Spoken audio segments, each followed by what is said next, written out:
This lesson is designed for Cambridge IGCSE and O-level curriculum. Subject Environmental Management. Unit 7, The Atmosphere and Human Activities. The subtitle is 7.2, Atmospheric Pollution and its Causes.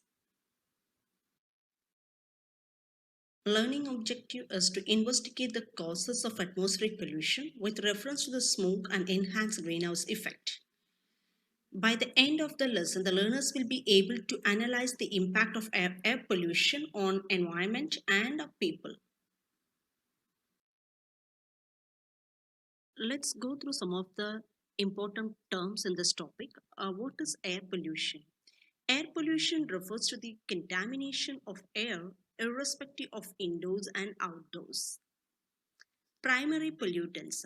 Pollutants that directly pollute the atmosphere are called primary pollutants. Pollutants that are formed and emitted directly from particular sources. Example, carbon monoxide, nitrogen oxide, and sulfur oxide.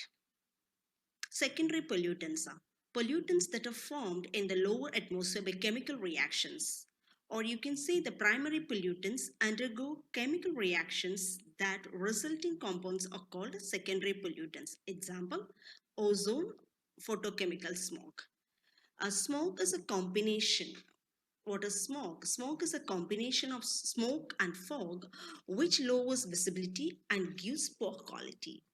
It is always likely to be a problem in urban areas than in rural areas because of the concentration of vehicles, industries relatively in a small space.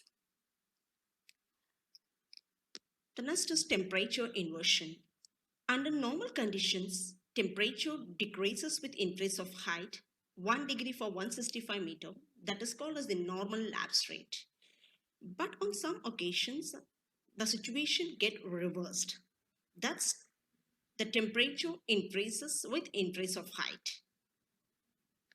The last one is the enhanced greenhouse effect. When the greenhouse gas concentration are too high, they trap too much heat and increases the temperature on Earth, causing the enhanced greenhouse effect. We can see the causes of air pollution.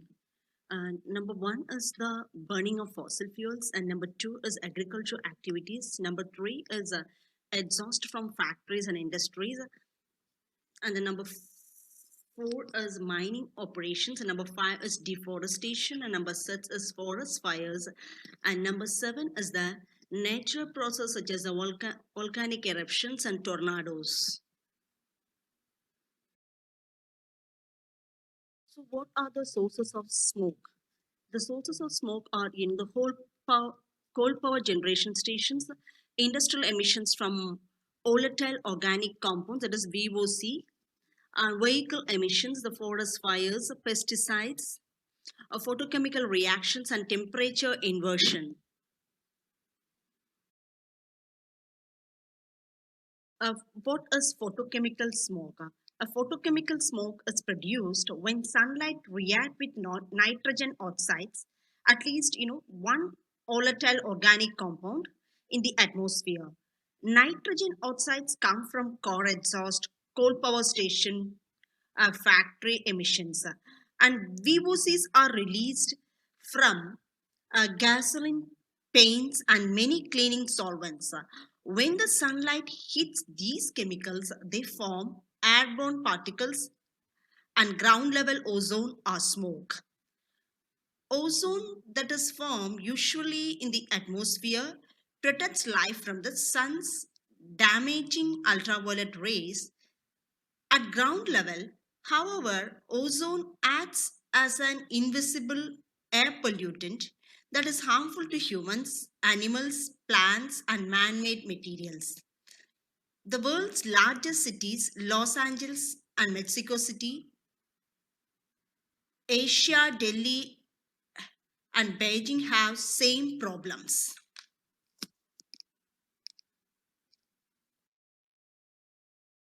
The conditions required for the temperature inversion. high pressure, which causes the upper air to sink.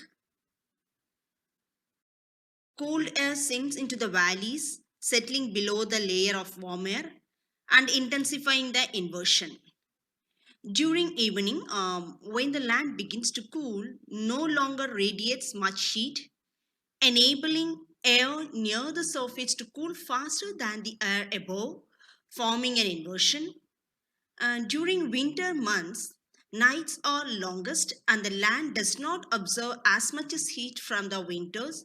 So the weak sunlight making air near the surface relatively cooler. Then the cloudless and clear sky. That is, the loss of terrestrial radiation proceeds more rapidly without any obstruction. If it is a clear sky and cloudless, and clean and water table air, so there is no vertical mixing at lower levels. And finally, long nights, outgoing radiation is greater than the incoming radiation. So these all are the factors required for the temperature inversion. Of temperature inversion are as follows. Convectional clouds cannot high upwards, so less rainfall, no showers. Temperature inversion affects the diurnal variation and melting of ice due to the ozone depletion and smoke formation in urban areas for the short term, long term impact on climatic change, a lack of rainfall to wash away the pollution particles in the atmosphere. Strong sunlight creates ideal conditions for the formation of low level ozone. Inversion temperature in the lower layers traps particles rising to the higher levels. Then high pressure sinking air keeps the pollution near the surface. Explain how greenhouse effect works. Number one, climatic change, and number two is melting of ice sheets and glacier and permafrost, and number three is rise in sea level, and number four is flooding and loss of land, and number five is forced migration. So when you talk about the climatic change, since 1950, the addition of greenhouse gases to the atmosphere by human activity increases in the annual average world temperature.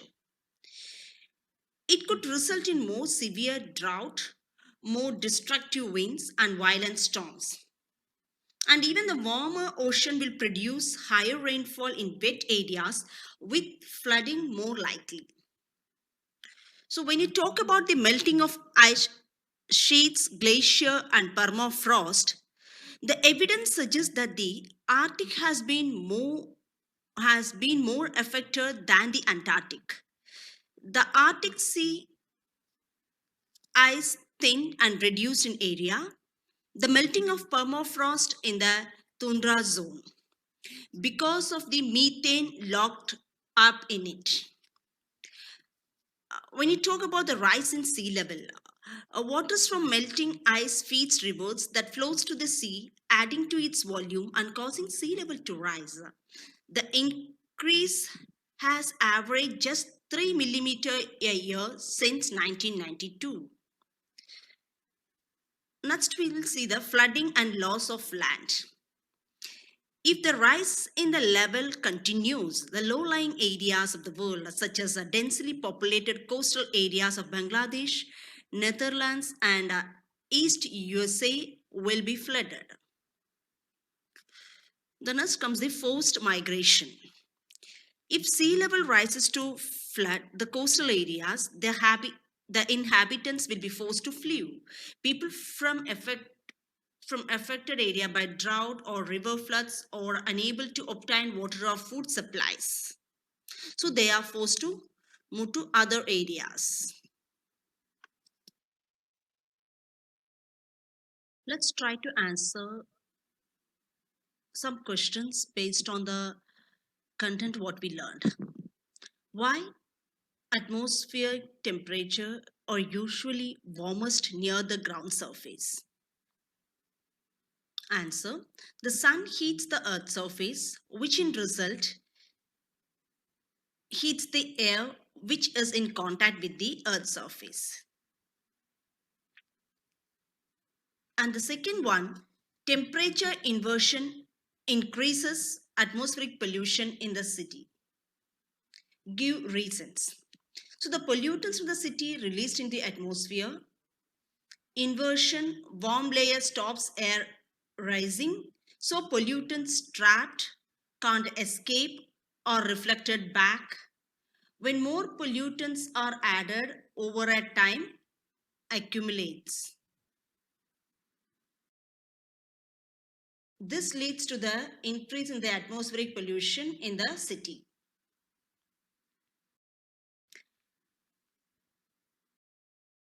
And the third one, in Los Angeles, atmospheric pollution is a big problem. Give reasons. Number one, cities are growing faster. And number two, traffic and industry are increasing. And number three, the traffic controls are less strong or less likely to be strictly enforced. And number four is control measures are costly.